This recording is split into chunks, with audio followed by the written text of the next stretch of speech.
Օրերս համացանցում տարածվեց տեղեկություն այն մասին, որ Արցախում բառացի վերջին մեկ ամսվա ընթացքում հիմնահատակ ոչնչացվել է Ստեփանակերտի կենտրոնում գտնվող Մայր տաճարը, թերևս ամենամեծ եկեղեցական կառույցներից մեկը Արցախում։ Լուրը հետո հաստատվեց ալբանիական լուսանկարների միջոցով։ Ստեփանակերտի Մայր տաճարի թիրախավորումը եւ հիմնահատակ քանդումը ոչ միայն Արցախի ժողովրդի ցեղասպանության քաղաքականության շարունակությունն է, այլև միջազգային իրավունքի եւ դատական ակտերի բացահայտ խախտում։ Այս գործողությունները կոպտորեն խախտում են հատկապես հետեւյալ միջազգային փաստաթղթերը. 1954 թվականի Հաագայի կոնվենցիան զինված ընդհարման դեպքում մշակութային արժեքների պաշտպանության մասին եւ դրանքից արձանագրությունները, 2003 թվականի ՅՈՒՆԵՍԿՕ-ի հռչակագիրը մշակութային ժառանգության դիտավորյալ ոչնչացման վերաբերյալ։ Արցախում հայկական ժառանգության ոչնչացումը սիստեմատիկ է, այն պատահական process չէ, այսինքն ադրբեջանցիները մի առավոտ չեն արթնանում եւ որոշում քանդել այս կամ այն հուշարձանը, նշում են մասնագետները։ Process-ը սկսվել է 2020-ի պատերազմի ավարտից անմիջապես հետո։ Մշակութային ժառանգության,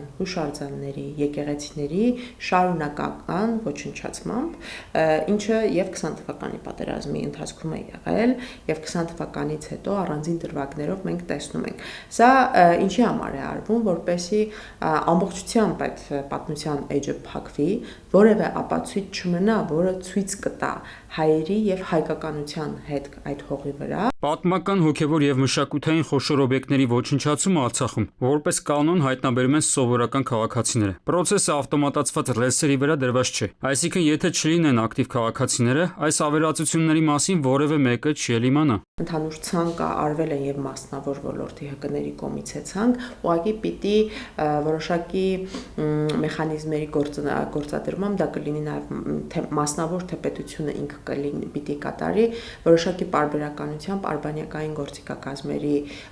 կիրառմամբ ստուգվի այս կամ այն կոթողը եկեղեցին տեղում մնում է թե չէ։ Ենթադրվում է, որ պետք է լինեին միջազգային տարատեսակ զսպող գործիքներ, որոնք կխոչընդոտեին Բաքվի ռեժիմի բարբարոս քաղաքականությունը։ Այս պահին նման նախաձեռնությամբ կարող է հանդես գալ Հայաստանի կառավարությունը, բայց խաղաղության օրակարգի շրջանակում կարծես հեռու է մնում այս խնդրից։ Անհապաղ դիմել Արդարադատության միջազգային դատարան գործող միջպետական գանգատի շրջանակներում նոր միջանկյալ միջոցներ կիրառելու պահանջով, հիմնվելով Ստեփանակերտի Մայր տաճարի եւ Սուրբ Հակոբ եկեղեցու ոչնչացման թարմ ու ապացուցված փաստերի վրա։ ՄԱԿ-ի անվտանգության խորհրդում եւ ՅՈՒՆԵՍԿՕ-ում բարձրացնել Ադրբեջանի նկատմամբ պատժամիջոցներ կիրառելու հարցը որպես Արդարադատության միջազգային դատարանի հրամանների պարբերական եւ կոպիտ խախտող պետություն։ Արցախի հոգեվոր մշակութային ժառանգության անձեռնմխելիությունը դարձնել Ադրբեջանի հետ բանակցային գործընթացի անկյունաքարային նախապայման եւ այն ներառել միջնորդ ԱՄՆ-ի հետ երկխոսության օրակարգում։ Խաղաղության պայմանագրի շրջանակներում ցավոք սրտի մեր կառավարությունը որոշել է այդ դատական process-ներից հետ կանգնել,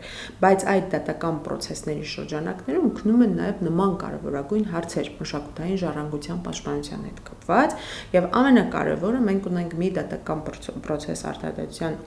միջազգային դատարանում, որը այդ խտրականության հենքով process-ներին է ուղղված։ Ադրբեջանական կողմից մշակութային եւ պատմական օբյեկտների նկատմամբ վարիրագությունները շարունակվելու են, կարծում են մասնագետները։ Պատճառը անպատժելիության մթնոլորտն է, ինչից այս պահին մեր հարևանները տեղը տեղին օգտվում են։